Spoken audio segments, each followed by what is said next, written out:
The millionaire just wanted to know why his maid missed work. What he found broke his heart. Adrian Westbrook had seen a lot in his 38 years. He'd built an empire from nothing, navigated boardrooms filled with sharks, and made decisions that affected thousands of lives. But standing outside a crumbling apartment building on the wrong side of town, his hand raised to knock on a peeling door, he realized he'd never been more afraid of what he might find on the other side. The Harrington estate was always quiet in the mornings. Staff moved through the halls like whispers, efficient and invisible. But that particular Tuesday morning felt different. Claire Donovan, the new maid who'd started just 3 months ago, had never missed a single day of work. Not one. She arrived early, left late, and moved through the mansion with a gentleness that made even the hardest surfaces seem softer. She never complained, never asked for anything, and when she smiled, it never quite reached her eyes. Adrian had noticed. He noticed a lot of things about Claire that he probably shouldn't have. The way she wore long sleeves even in summer. The way she winced when lifting anything heavier than a feather. The way she actually flinched, whenever a phone notification sounded anywhere in the room. And the sadness, God, the sadness that lived behind those warm brown eyes, the kind of sadness that came from surviving things no one should ever have to survive. So, when Mrs. Chen, the head housekeeper, mentioned that Claire hadn't shown up that morning, something cold gripped Adrian's chest. "She probably overslept, sir," Mrs. Chen had said, her tone casual, unbothered. But Adrian couldn't shake the feeling that something was wrong. Terribly, horribly wrong. He'd made a decision then that surprised even himself. He was going to check on her, personally. Now, standing outside her apartment door in a neighborhood where his car probably cost more than the entire building, Adrian knocked. Once, twice. No answer. Just silence pressing against his eardrums like a warning. He knocked again, harder this time. "Claire, it's Adrian Westbrook. Are you all right?" Still nothing. He turned to leave, pulling his phone out to call someone. The police, maybe, or a welfare check when he heard it. A sound so small he almost missed it. A muffled sob. His heart stopped. Then footsteps, hurried and uneven, like someone was limping. The door opened a crack, and what Adrian saw in that crack shattered something inside him he didn't even know could break. Claire stood there, her face half hidden in shadow, but even in the dim light, he could see it. The swelling around her left eye, the split in her bottom lip, crusted with dried blood, the dark purple bruise blooming across her cheekbone like some grotesque flower. She immediately tried to turn her face away, her hand flying up to cover the damage. "Mr. Westbrook," she whispered, her voice hoarse and broken. I'm so sorry. I didn't mean to miss work. I just..." "Claire." His voice came out softer than he'd ever heard it, gentler than he knew he was capable of. "Who did this to you?" She shook her head rapidly, too rapidly, panic flooding her eyes. "No one. I just tripped. I'm so clumsy. I fell down the stairs and..." "Claire." He said her name again, and this time she stopped. Stopped lying. Stopped pretending. Stopped holding herself together. Her shoulders began to shake. Adrian gently pushed the door open wider, and what he saw inside made his blood run cold. The small apartment was a disaster. A broken picture frame lay on the floor, glass scattered like deadly confetti, an overturned chair, a lamp with a shattered bulb, and the smell stale alcohol hanging in the air like a ghost of violence. Then he saw it, a torn wedding photograph lying near the couch, half of it ripped away, leaving only Claire's smiling face and a man's hand gripping her shoulder too tightly. Even in the photo, even in what should have been a happy memory, there was possession in that grip, ownership, control. Adrian's jaw clenched, not with anger, well, yes, with anger, but with something deeper, something protective and fierce and completely foreign to a man who'd spent his life building walls instead of bridges. "Please, sir," Claire whispered, tears spilling down her bruised cheeks. "I didn't want to miss work, I swear. I couldn't walk this morning, but I'm fine now. I can come in tomorrow. I promise I won't let this happen again." "Stop." She froze. "Stop apologizing," Adrian said quietly. "Stop making excuses. And please, for the love of God, stop calling me sir right now." Her breath hitched. He stepped closer, careful not to crowd her, not to make her feel trapped the way she clearly had been the night before. "Tell me what happened," he said. "The truth." For a long moment, she just stared at him. Then, slowly, like a dam finally breaking after holding back an ocean, the truth came pouring out. My ex-husband came last night, she whispered. The words hung between them, heavy and terrible. He found out I got a new job, a good one, with good pay, and he said I didn't deserve it. He said I didn't deserve anything good. Her voice cracked. He took my phone so I couldn't call anyone. He locked the door from the outside. I only got out when he left this morning to go to work. Adrian felt something white-hot flash through his chest. Rage, pure, undiluted rage. But he kept his voice calm, kept his face neutral, because Claire didn't need his anger right now. She needed safety. Where is he now? Adrian asked. At work, I think. He's a contractor. He usually doesn't come back until evening. And when he comes back, Claire's eyes filled with fresh tears. I don't know. Sometimes he's sorry. Sometimes he brings flowers. Sometimes. She didn't finish. She didn't have to. Adrian made a decision in that moment. A decision that would change both of their lives forever, though neither of them knew it yet. Pack your things, Claire. She looked up, confusion replacing the fear in her eyes. What? Pack your things, he repeated, his voice firm but gentle. You're not staying here. You're coming with me. No. She shook her head violently. No, Mr. Westbrook. I can't. I can't impose on you like that. I can't be a burden. You're not a burden. He said it with such finality that she stopped mid-sentence. You're not a burden, he repeated, softer this time. You're a person who deserves to be safe, and right now, you're not safe here.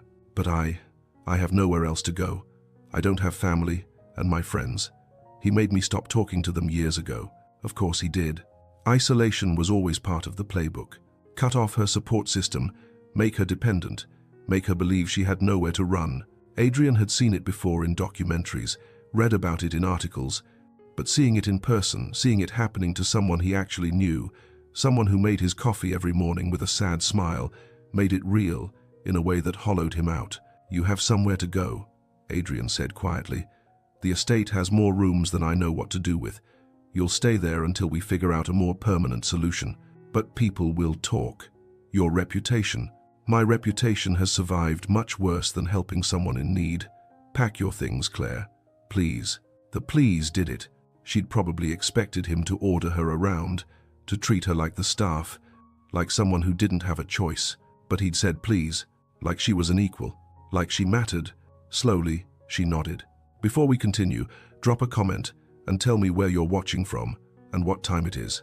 And if you love emotional stories like this, hit that subscribe button and turn on notifications so you never miss one. Claire moved through the apartment like a ghost, gathering her belongings. It didn't take long. She didn't have much. A small duffel bag of clothes, all of them worn and faded. A toothbrush. A single photograph of a woman who must have been her mother, based on the resemblance. No jewelry. No keepsakes. No signs of a life fully lived. Only a life survived. Adrian watched from the doorway, his heart breaking with every item she carefully folded and placed in the bag. How had it come to this? How had this vibrant, kind woman been reduced to owning so little, to expecting so little, to believing she deserved so little? When she was done, she stood in the middle of the apartment, clutching the duffel bag to her chest like a shield. That's everything, she said quietly. Everything. A whole life packed into a single bag. Adrian wanted to say something profound, something comforting, but words felt inadequate. So instead, he simply nodded and gestured toward the door. Let's go. They walked down the narrow, dingy hallway toward the stairs. Claire limped slightly, favoring her right leg, and Adrian had to clench his fists to keep from asking more questions about what that monster had done to her. Not now. There would be time for questions later. Right now, he just needed to get her somewhere safe. His car was parked at the curb, sleek and black, and completely out of place in this neighborhood. A few people were watching from windows, curious and suspicious. Adrian didn't care. He opened the passenger door for Claire, and she hesitated. I'm getting your car dirty, she whispered, looking down at her worn sneakers. I don't care about the car, Claire. Get in. She did, slowly, like she was afraid the seat might reject her. Adrian walked around to the driver's side, slid behind the wheel, and started the engine. The drive back to the estate was silent. Not the comfortable kind of silence, but the heavy kind, thick with unspoken trauma and fear. Claire sat pressed against the passenger door, her hands twisted together in her lap, her eyes darting to every car that passed them. Especially the trucks, Adrian noticed. He noticed everything. He drives a truck, Adrian said quietly, not a question. Claire nodded, a barely perceptible movement. A red one. If I see a red truck, I'll run it off the road, Adrian said, and he was only half joking. Claire's lips twitched. Not quite a smile, but close. It was something. They drove through the city, leaving behind the rundown neighborhoods and entering the tree-lined streets where old money lived quietly behind gates and hedges. The Harrington estate sat at the end of a long, winding driveway, 3 stories of classic architecture, surrounded by gardens that looked like they'd been stolen from a fairy tale. When they pulled up to the front entrance, Claire stared up at the mansion with wide eyes. "I've only ever seen the kitchen and the staff areas," she whispered. "Well, you're not staying in the staff areas," Adrian said firmly. He got out, walked around, and opened her door before she could protest. Mrs. Chen was waiting at the entrance, her face a mask of professional concern. "Mr. Westbrook, we were worried when you—" She stopped when she saw Claire's face. To her credit, Mrs. Chen didn't gasp or stare. She simply nodded once, understanding flashing in her eyes. "Miss Claire," she said warmly, "welcome home." Home? Claire's eyes filled with tears again, and Adrian realized she probably hadn't had a home, a real home, in a very long time. "Mrs. Chen, could you please prepare the guest suite in the East Wing?" Adrian asked. "The East Wing?" "Mrs. Chen repeated, surprise flickering across her face. That was where Adrian's personal quarters were. The guest suite there was reserved for family and close friends, not staff. "Yes," Adrian said firmly. "The East Wing?" Mrs. Chen nodded slowly. "Of course, sir. I'll have it ready within the hour. Thank you. And could you also call Dr. Morrison? Tell him I need him to come by this afternoon. It's urgent." "Right away, sir." Mrs. Chen disappeared into the house, and Adrian gently placed a hand on Claire's back, guiding her inside. She moved like she was walking through a dream, her eyes taking in the grand foyer with its sweeping staircase and crystal chandelier. "This is too much," she whispered. "I shouldn't be here." "You should absolutely be here," Adrian countered. "Come on, let me show you your room." He led her up the stairs, down a quiet hallway lined with paintings and soft lighting, and stopped in front of a door at the end. He opened it. The guest suite was spacious and warm, decorated in soft creams and golds. A large 4-poster bed dominated the room, piled high with pillows. French doors led out to a private balcony overlooking the gardens. There was a sitting area with a fireplace, a walk-in closet, and an ensuite bathroom with a soaking tub that looked like it belonged in a spa. Claire stood frozen in the doorway, staring. "I can't," she breathed. This is too much." "It's a guest room," Adrian said simply. "And you're my guest. Please, Claire, let yourself have this, just for now." She turned to look at him, tears streaming down her bruised face. "Why are you being so kind to me?" The question hit him harder than he expected. "Because I see you," he wanted to say. "Because you make the best coffee I've ever had, and you always remember that I take it black with 1 sugar. Because you apologized last week when you bumped into a chair. Because I've watched you move through this house like you're trying not to take up space, like you're trying to be invisible, and it breaks something in me every single time." But he didn't say any of that.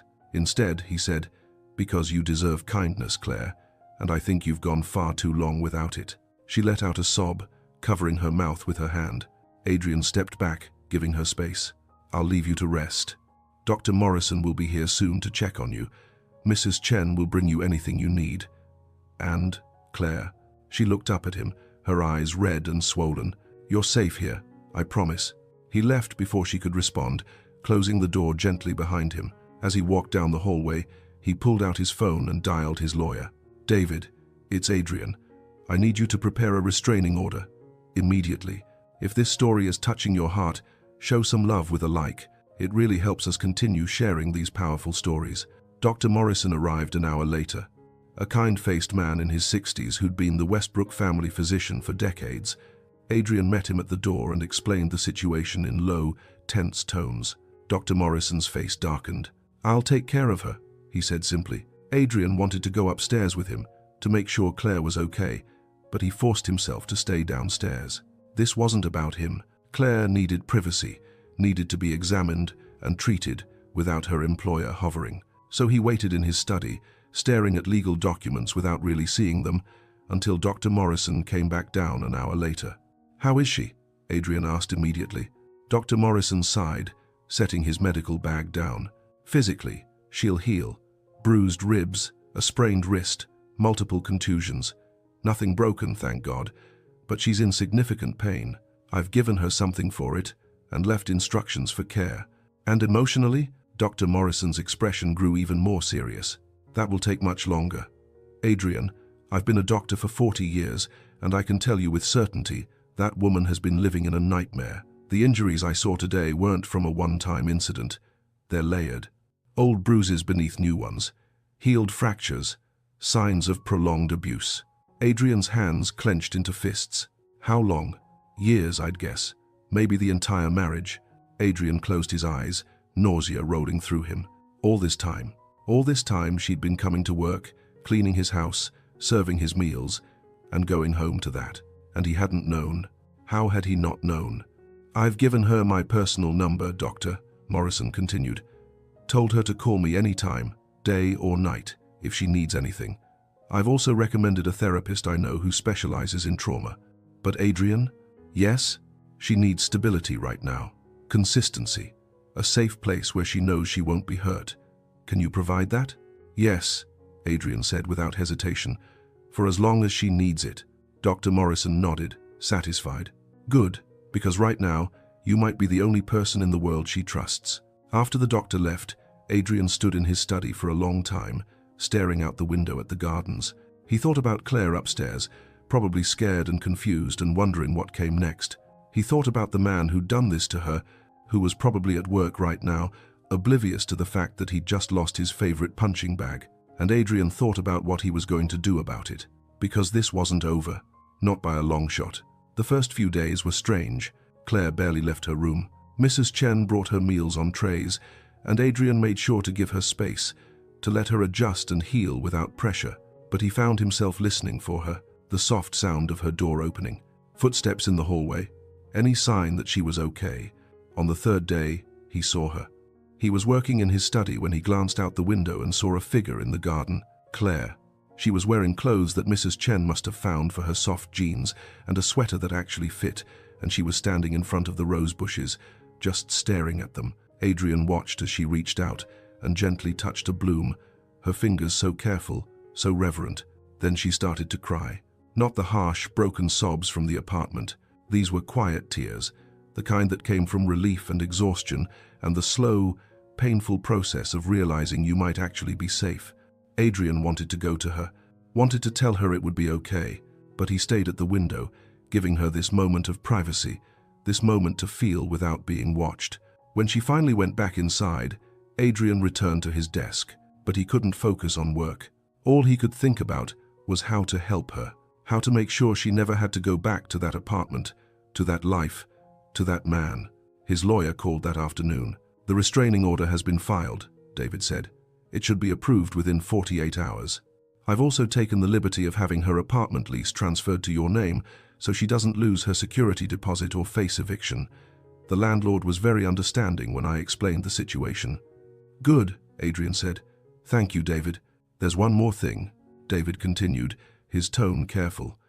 "If her ex-husband tries to contest this or causes any trouble, we'll need documentation, police reports, medical records, photographs.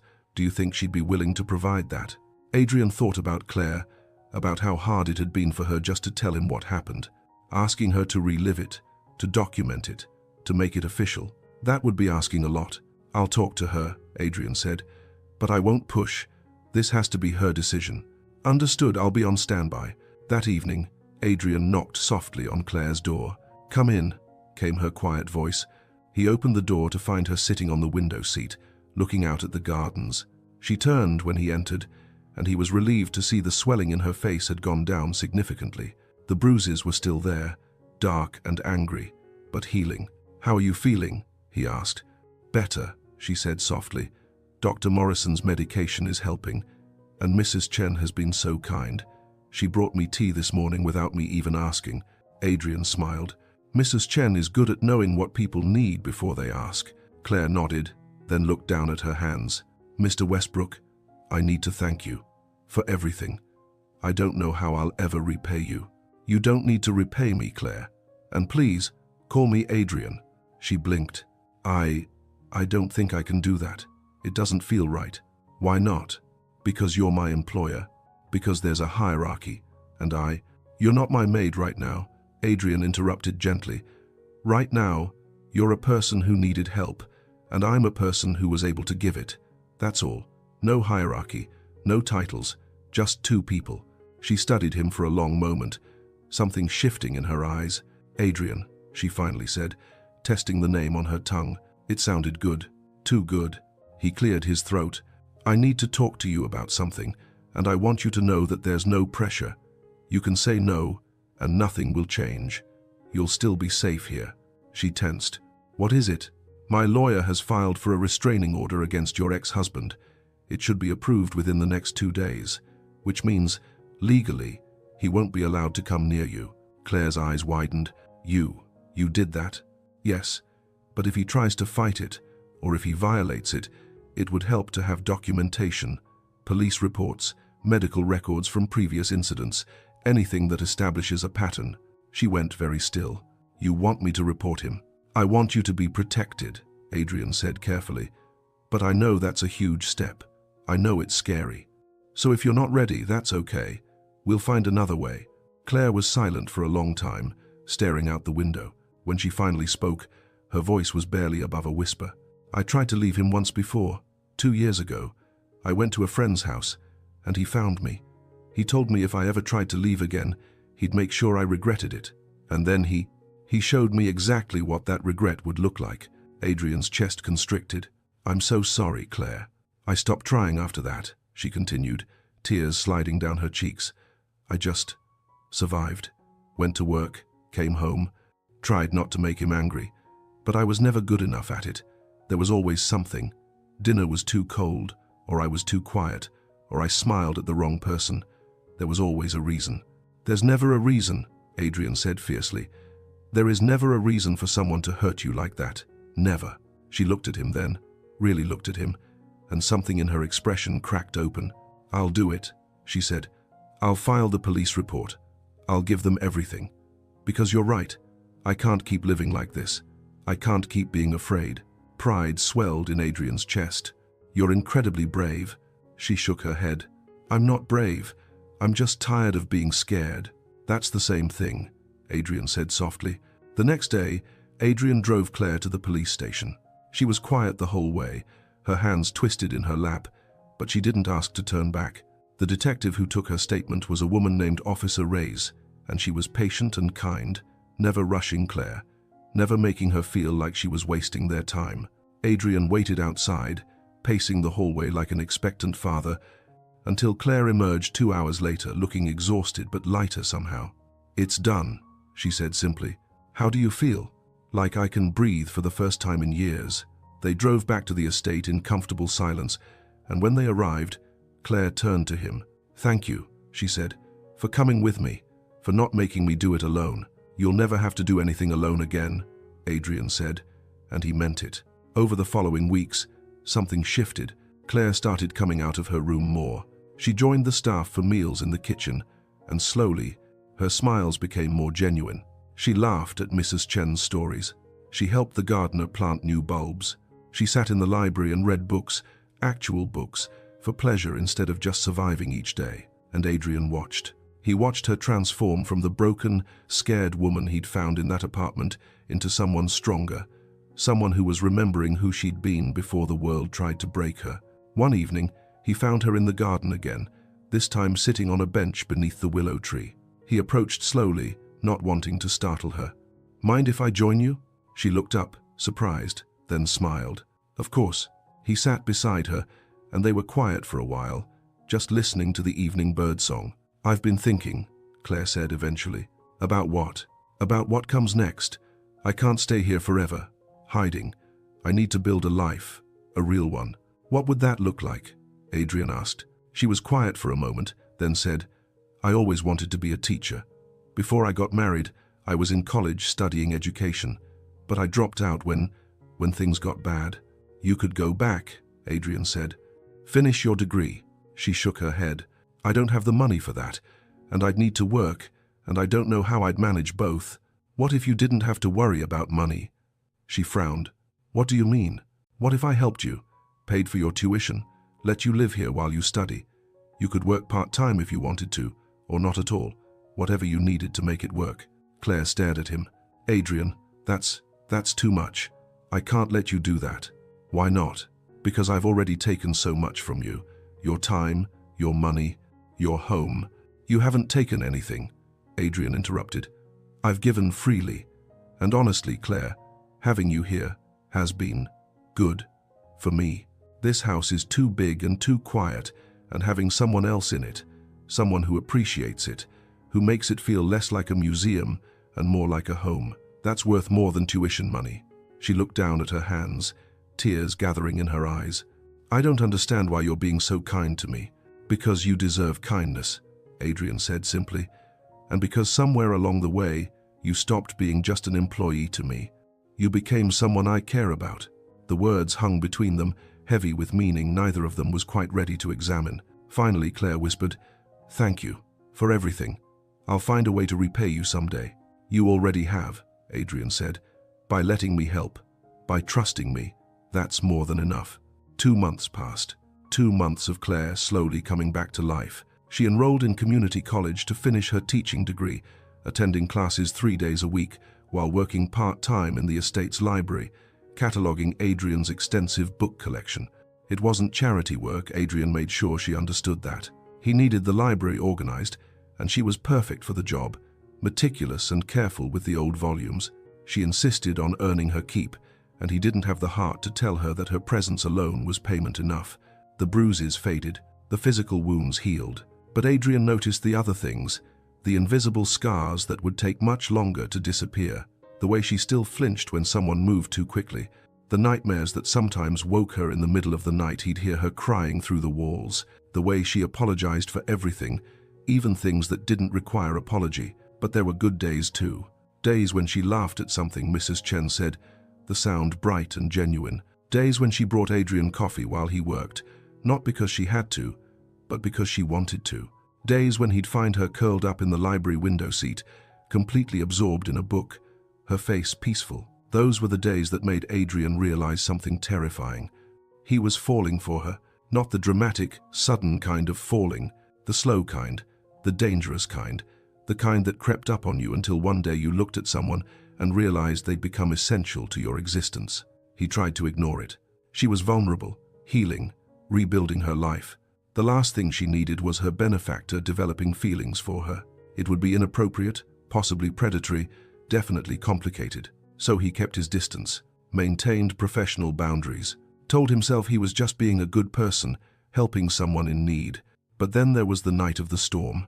It started with thunder rumbling in the distance, growing closer with each passing hour. Adrian was working late in his study when the rain began, sheets of it battering the windows. Then the power went out. The entire estate plunged into darkness. Adrian grabbed his phone, using its flashlight to navigate to the hallway where emergency candles were kept. He was lighting them when he heard it. A small, terrified sound coming from Claire's room. He knocked softly. Claire, are you all right? No answer, just rapid breathing. Claire, I'm coming in. He opened the door to find her pressed against the headboard, her knees drawn to her chest, trembling. Hey, he said softly, approaching slowly. It's just a storm. You're safe. He used to lock me in the basement during storms, she whispered, her voice childlike with fear. He said it built character, sometimes for hours, in the dark. Adrian's heart shattered. You're not in a basement, he said gently. You're here, in a room with windows and doors that you control. And I'm right here. I won't let anything hurt you. She looked at him, tears streaming down her face. Can you stay? Just until the storm passes. Every logical part of his brain screamed that this was a bad idea, but he couldn't leave her like this. Of course. He sat in the chair by her window, keeping a respectful distance, and they talked about everything and nothing. She told him about her mother, who died when Claire was 19, how she'd met her ex-husband at her mother's funeral, how he'd seemed kind and supportive, how that kindness had slowly twisted into control. I thought I needed someone to take care of me, she said quietly. I was so lost after my mum died.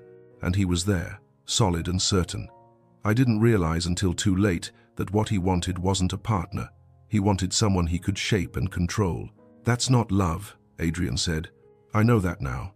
But for a long time, I thought maybe it was. Maybe love was supposed to hurt. Maybe I was supposed to make myself smaller to make him feel bigger." "You're not small, Claire, you never were. He just made you believe you were."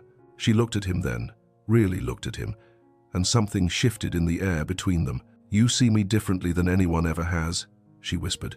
"How do I see you?" "Like I'm whole, not broken, not damaged, just me." "That's because you are whole," Adrian said softly. "You survived something that would have destroyed most people. That doesn't make you broken, it makes you strong." The storm raged outside, but inside, in that candlelit room, something else was building. Something neither of them could name yet. Something that felt like hope.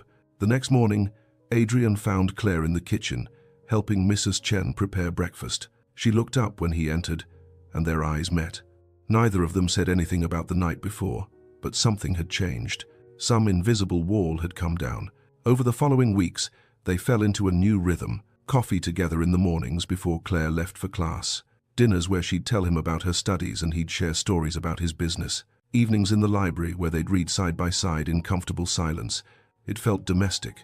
It felt right. It felt terrifying. Adrian's assistant, Jennifer, noticed.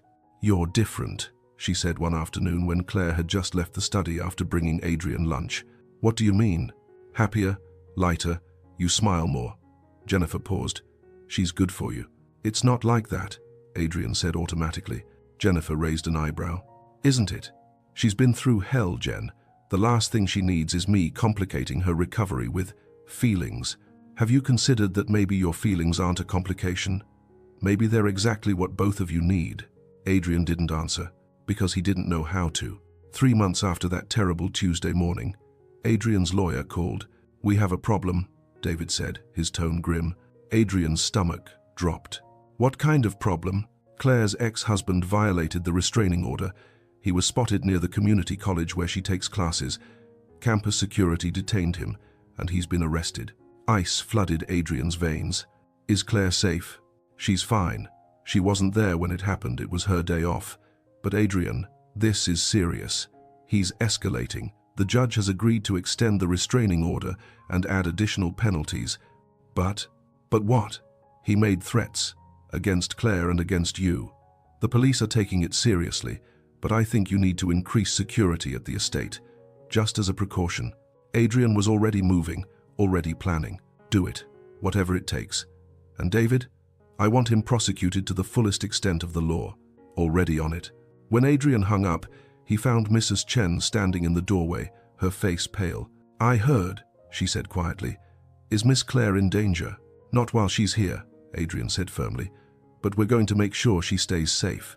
I need you to let the rest of the staff know if anyone sees anything suspicious, anything at all. They call security immediately." Mrs. Chen nodded. "That girl has been through enough. We'll protect her." Adrian found Claire in the library, studying at the large oak table, completely unaware of the threat circling closer. He didn't want to scare her, but she deserved to know. "Claire, can we talk?" She looked up, instantly sensing something was wrong. "What happened?" He told her everything, watching as the color drained from her face.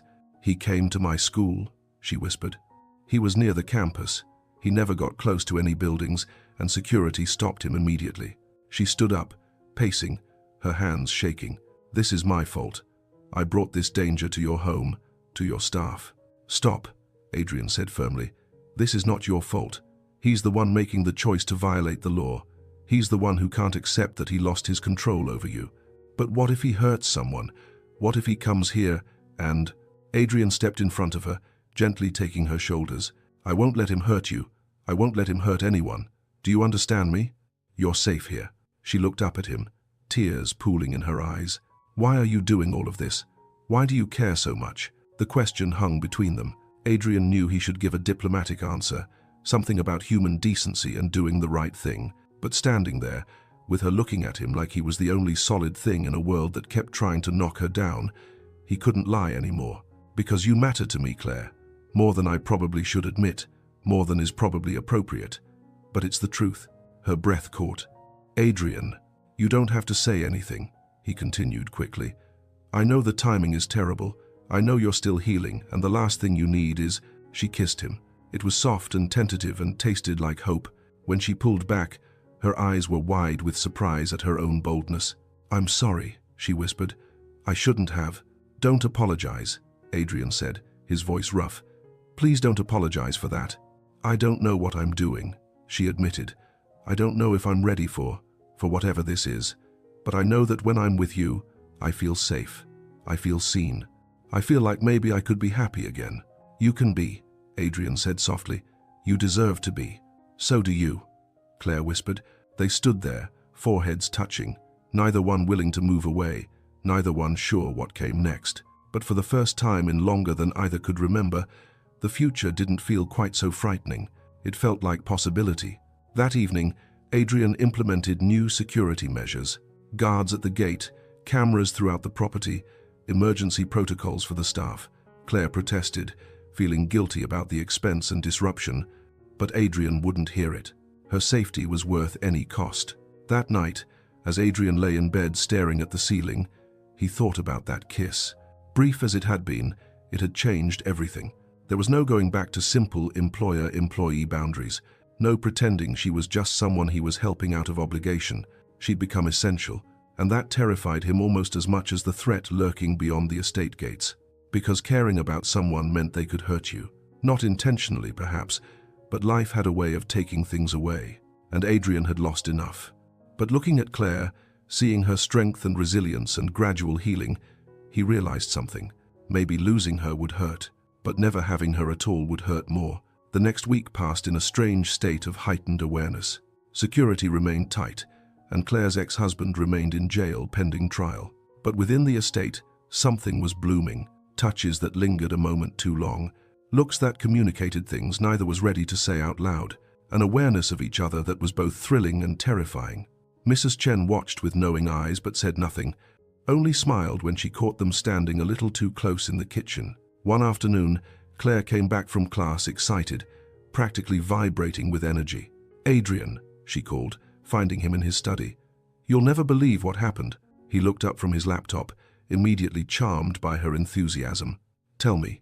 "I got an A on my education theory paper, and Professor Williams said it was one of the best analyses she'd read in years. She thinks I should consider graduate school eventually, maybe even teaching at the college level someday."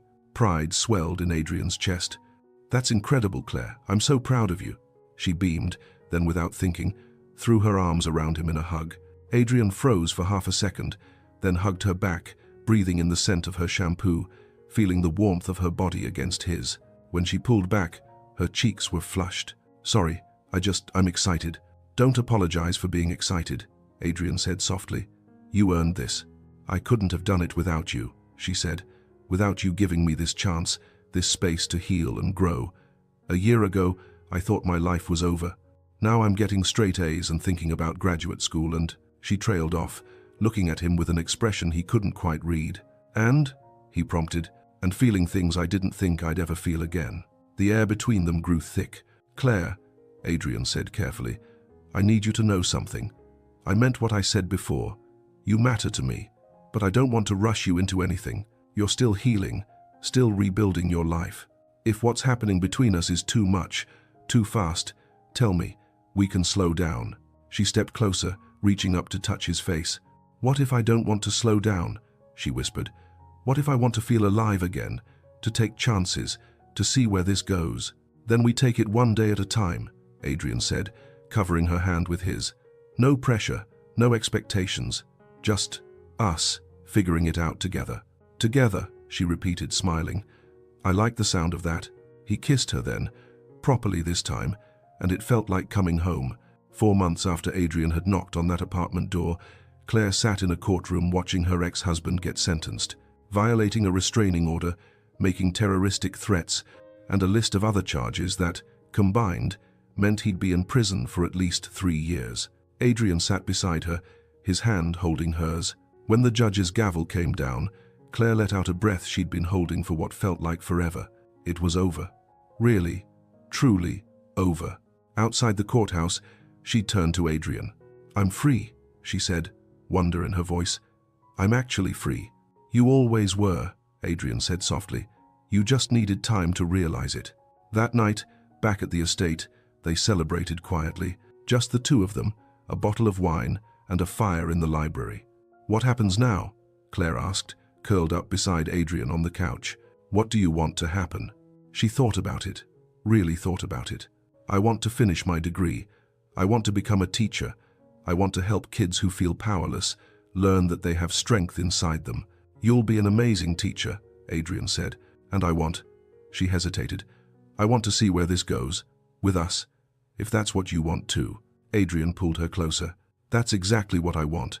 They sat in comfortable silence, watching the fire, both of them thinking about how far they'd come. From that terrible morning to this peaceful evening, from broken to healing, from alone to together. 6 months after that first knock on her apartment door, Claire stood in front of a classroom full of student teachers, giving her first practice lesson. Adrian had taken the afternoon off to watch, sitting in the back of the room like a proud parent. She was magnificent, confident and warm and completely in her element. When the lesson ended and the students filed out, Claire walked over to him, her face glowing. So, how did I do? You were perfect, Adrian said honestly. Those kids are going to be lucky to have you as a teacher. She smiled, then looked out the window at the schoolyard beyond.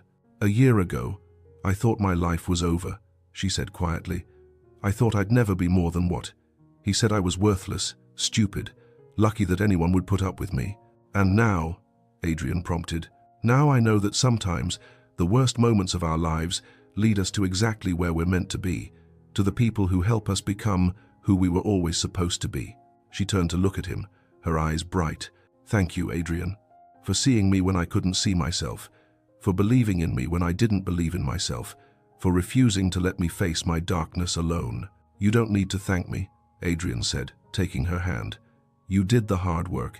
You chose to heal. You chose to fight. You chose to build a new life. I just held the door open. You did more than that, Claire insisted. You showed me what real kindness looks like, what real love looks like. Love. The word hung between them, new and fragile and true. Is that what this is? Adrian asked softly. Love? Claire smiled, reaching up to touch his face. I think it might be. Is that okay? More than okay, Adrian said, pulling her close. It's everything. They stood there in that empty classroom, holding each other, two people who'd found healing and hope in the most unexpected place. And outside, the sun was setting, painting the sky in shades of gold and pink. A new day ending, a new chapter beginning. Together, the cold edge of winter faded slowly, reluctant to release its grip.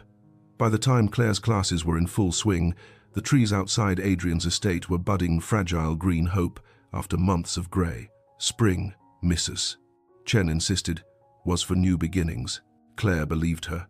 Every morning she drank tea by her window and watched the light return, growing braver day by day. It was a slow transformation. Some mornings anxiety pressed against her ribs, quickening her breath as she dressed. There were still nightmares, nights she woke sweating, head pounding with memories she wanted to forget.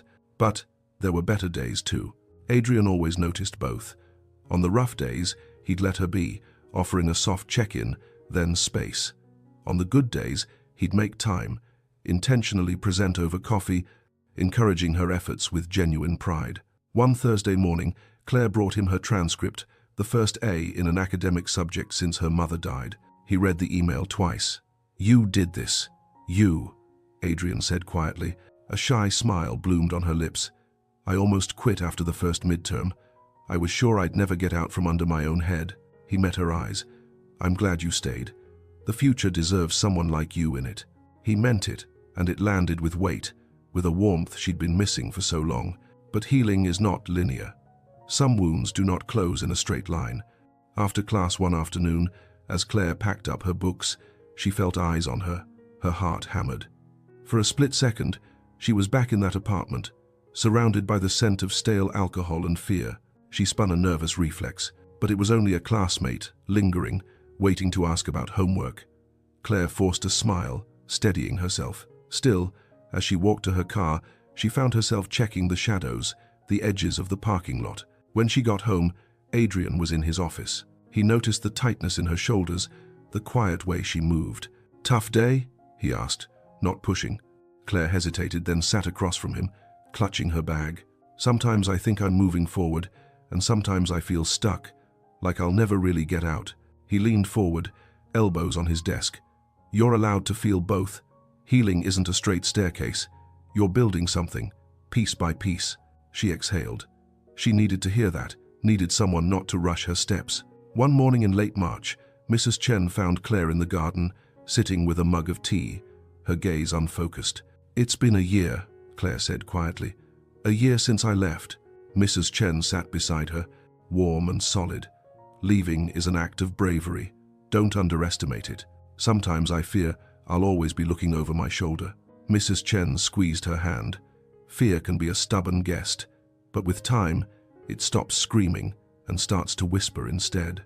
That night, Adrian cooked dinner, a rare occasion, and the soufflé wasn't perfect. But when he set it before Claire with a sheepish grin, she laughed, a real deep belly laugh. "I needed that," Claire said, pressing a hand to her chest. "I think I did too," Adrian replied. A beat of silence followed. Claire reached out, covering his hand with hers. "Thank you for giving me space, for not rushing me, for making room for me here even on the messy days." "I wouldn't have it any other way," Adrian said, the honesty in his tone grounding her. "Before we go on, tell me in the comments, has there ever been a day in your life that marked a turning point? Where are you watching from today? And don't forget, subscribe if you haven't already, so you never miss a story like this." They fell into a pattern, gentle as the changing seasons. Claire's confidence returned in steps, not leaps.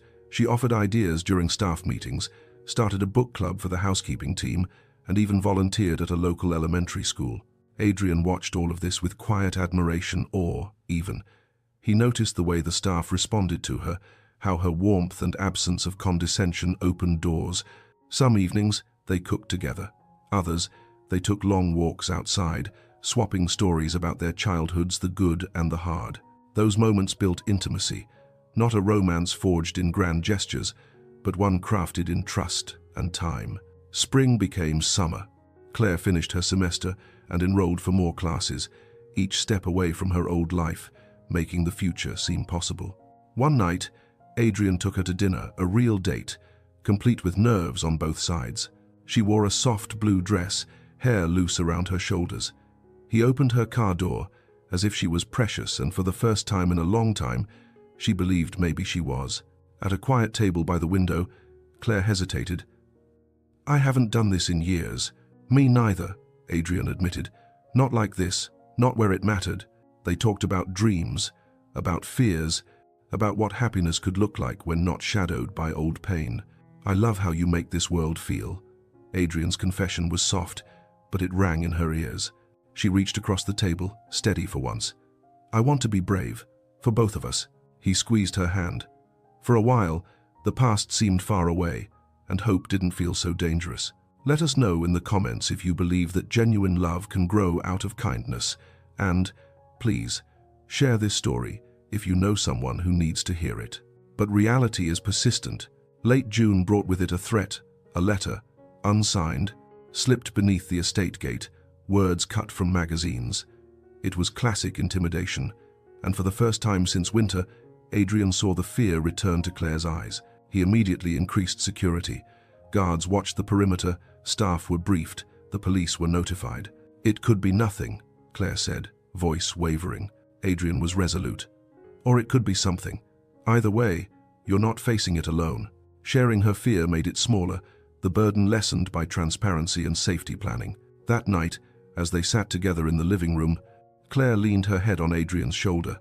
"You've changed my view of the world. I want to believe it's safe. Some days, I do." He kissed her hair.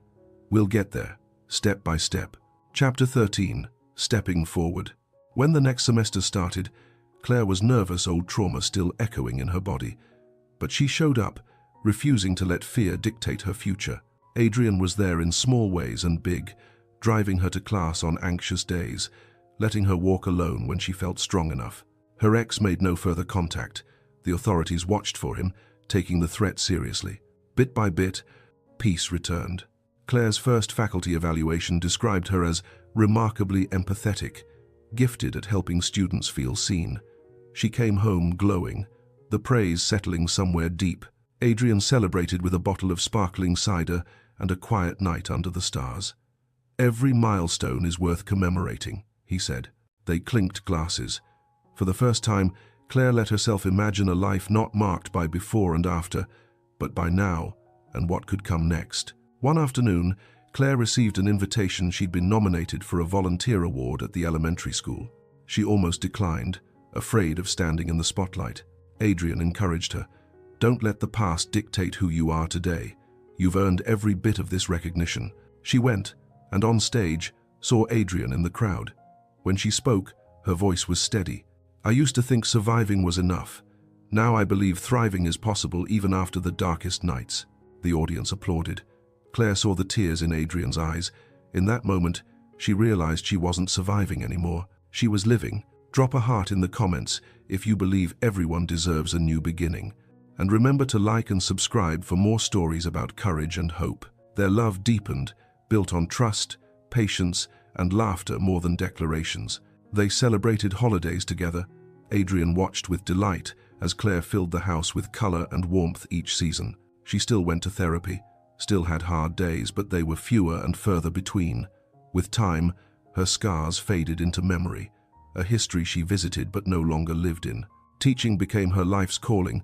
She mentored students who saw in her a model of resilience. Adrian built a scholarship in her name, never announcing it, simply funding hope in the background. On the anniversary of her leaving, she and Adrian planted a tree together in the estate garden, a living symbol of everything she'd reclaimed. There was still risk, still the memory of darkness, but the light was winning. 2 years had passed since Adrian knocked on that apartment door. 2 years of slow, steady healing progress, measured not in days but in moments of peace, laughter that came easier, and nights uninterrupted by nightmares. Claire graduated with her teaching degree in May, finishing top of her class. Adrian sat in the audience, pride radiating from him as she walked across the stage. When she returned to her seat, diploma in hand, she caught his eye. He mouthed, "I'm so proud of you." She mouthed back, "Thank you for believing in me." That night, at a small celebration dinner with Mrs. Chen and the estate staff, Claire stood to speak. 2 years ago, I didn't think I'd survive another month. I thought my life was over, that I'd never be anything more than what I'd been told. I was broken, worthless, disposable. Her voice wavered but held steady. And then someone showed me that kindness wasn't weakness, that strength could be gentle, that love, real love, doesn't demand you shrink, it invites you to grow. She looked directly at Adrian. "You saved my life, not by rescuing me, but by giving me space to save myself, and I will spend the rest of my life grateful for that gift." The room erupted in applause, but Adrian's eyes never left hers. Later, as they walked through the garden under a sky full of stars, Adrian stopped beneath the willow tree they'd planted together. "Claire, I need to ask you something." She turned, her heart suddenly racing. He took her hands in his expression serious. "I know we've built something incredible, something I never expected, and I don't want to rush you or pressure you, but I need you to know this isn't temporary for me. You're not temporary for me." Tears gathered in Claire's eyes. "You're not temporary for me either," she whispered. "Then stay," Adrian said softly. "Not as a guest, not as someone I'm helping. Stay as my partner, as someone I love, as someone I want to build a life with." She let out a breath she didn't know she'd been holding. "Are you asking me to move in? Officially? I'm asking you to make this your home, our home, if you want it." Claire searched his face, seeing nothing but sincerity and love. "I want it," she said, her voice breaking with emotion. "I want all of it. With you." He pulled her close, and they stood there beneath the tree, holding each other as the night embraced them. It wasn't a marriage proposal, not yet, but it was a promise, a commitment, a declaration that what they'd built was real, lasting, and worth fighting for. The summer that followed was transformative. Claire accepted a full-time teaching position at the elementary school where she'd volunteered. Her classroom became a haven for children who needed someone to see them, to believe in them the way Adrian had believed in her. She decorated it with bright colors and books, creating a space that whispered, "You are safe here. You are valued here." One afternoon, a shy girl named Ruby approached her desk. "Miss Donovan, "Can I ask you something?" "Of course, sweetheart." "Were you ever scared? Like, really scared?" Claire knelt down to Ruby's level, recognizing the fear in those young eyes. "Yes," she said honestly. "I was very scared once, but I learned that being scared doesn't mean you're weak. It means you're human, and asking for help when you're scared, that's one of the bravest things you can do." Ruby's eyes filled with tears. "Someone at home hurts my mom sometimes." Claire's heart broke and blazed simultaneously. She knew exactly what to do. By the end of the day, Ruby and her mother were connected with resources, shelter, legal aid, counseling. Claire sat with them both, sharing just enough of her own story to offer hope without making it about her. "You can survive this," Claire told Ruby's mother, "and more than survive, you can heal. You can build something beautiful on the other side." When Claire came home that evening, emotionally exhausted but purposeful, Adrian was waiting. "Tough day?"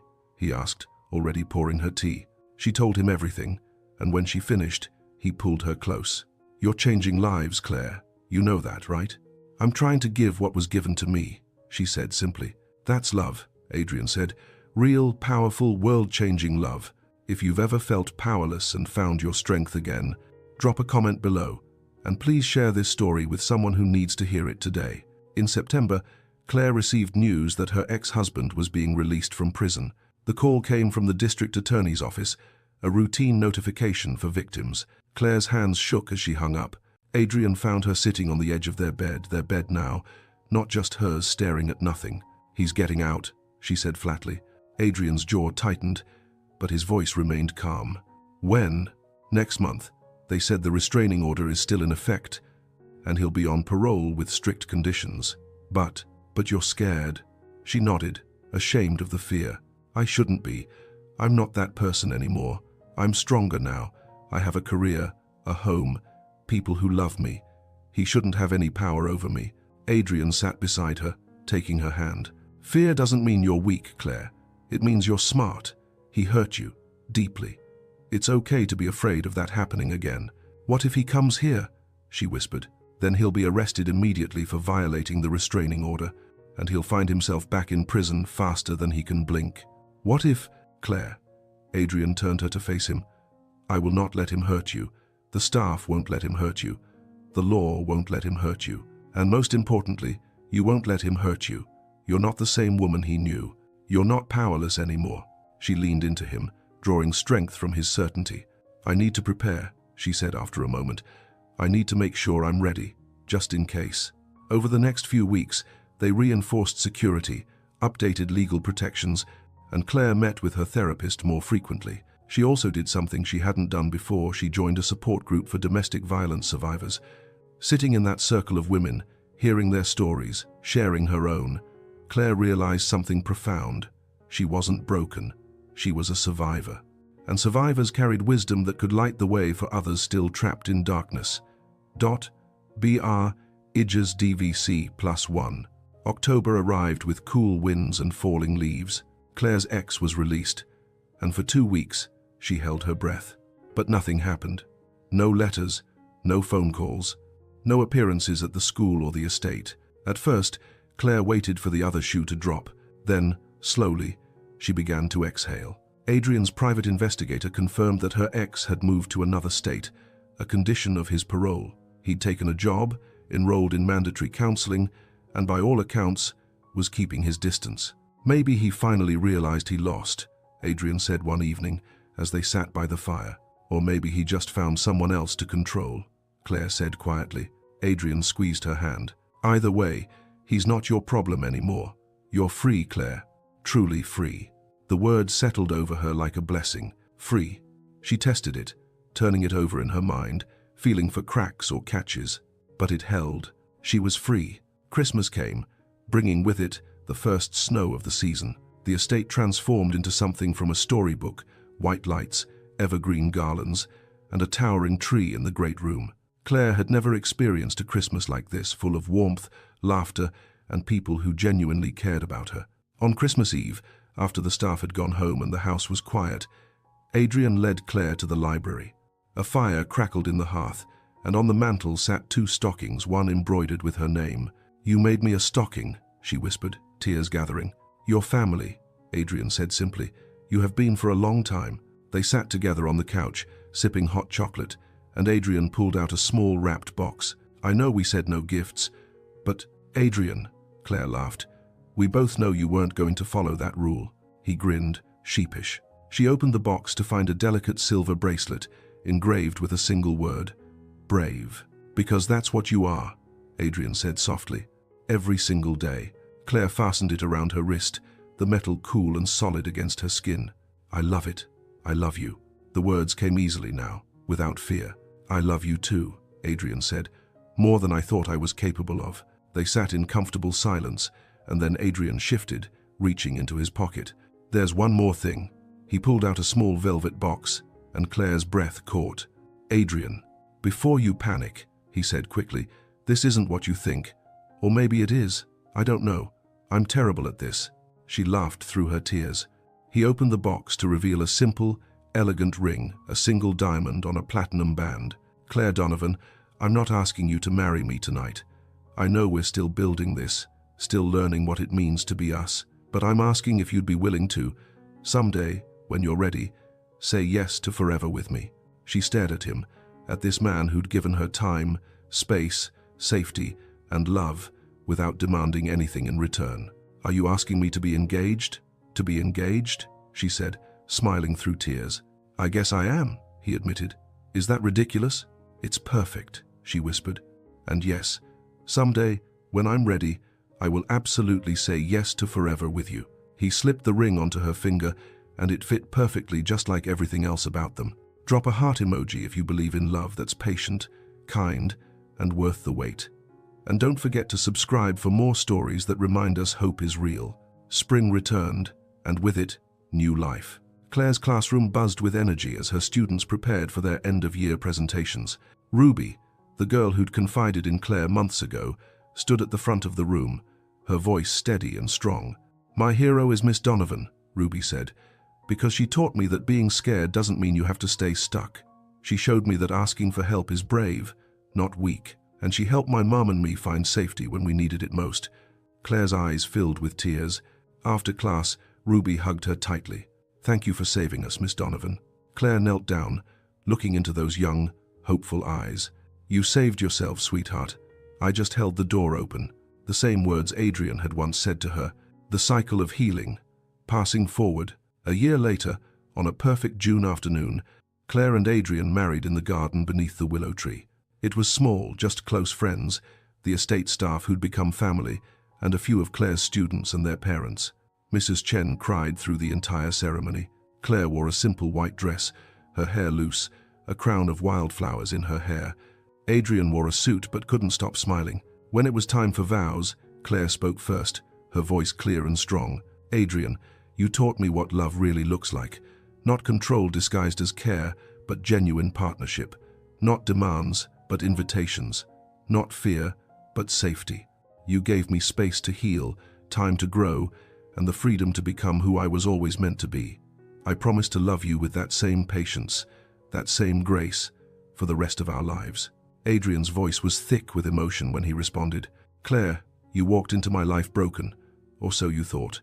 But I saw something different. I saw someone fighting to survive, to hope, to believe in better days.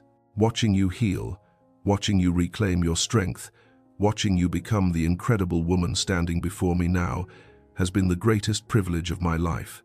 I promise to protect you, support you, and love you not because you need saving, but because choosing you is the easiest choice I've ever made." There wasn't a dry eye in the garden. When they kissed, sealing promises made and kept, the small gathering erupted in applause. As they walked back down the aisle hand in hand, Claire caught sight of the tree they'd planted years ago, now tall and strong, its branches reaching toward the sky. Growth takes time, healing takes time, but both are possible, with patience and love. 5 years after Adrian knocked on that apartment door, Claire stood in front of a conference room full of educators and advocates. She was the keynote speaker at a domestic violence awareness event, sharing her story publicly for the first time. Adrian sat in the front row, exactly where he'd always been, supporting her, believing in her, loving her. "I'm not here to tell you that surviving abuse is easy," Claire began, "or that healing follows a straight line. It doesn't. Some days you take 2 steps forward, other days you take 1 back. but every step forward or back is part of the journey. She paused, looking out at faces that reflected her own past fear, hope, exhaustion, determination. I'm here to tell you that you are not broken. You are not damaged beyond repair. You are not defined by what was done to you. You are survivors. You are warriors. And you deserve safety, peace, love, and every good thing this world has to offer. Her voice strengthened. And to those who love survivors, thank you. Thank you for being patient, for giving space, for understanding that healing isn't linear, for seeing us not as projects to fix, but as people worthy of respect and partnership. When she finished, the room rose in a standing ovation. Afterward, a young woman approached Claire, tears streaming down her face. "I'm still in it," she whispered, "still with him. But hearing you, it makes me think maybe I could leave, maybe I could survive." Claire took her hands. "You can, and you will, when you're ready. And when that day comes, there will be people like me, like the advocates here, ready to help you rebuild." She handed the woman a card with resources, contact information, hope. "You're not alone," Claire said. "You never were. If this story moved you, please share it. You never know who needs to hear it. And subscribe for more stories about courage, healing, and love that changes everything." That fall, Claire and Adrian received news that would change their lives again. Claire was pregnant. They sat together in the doctor's office, staring at the ultrasound image, overwhelmed with emotion.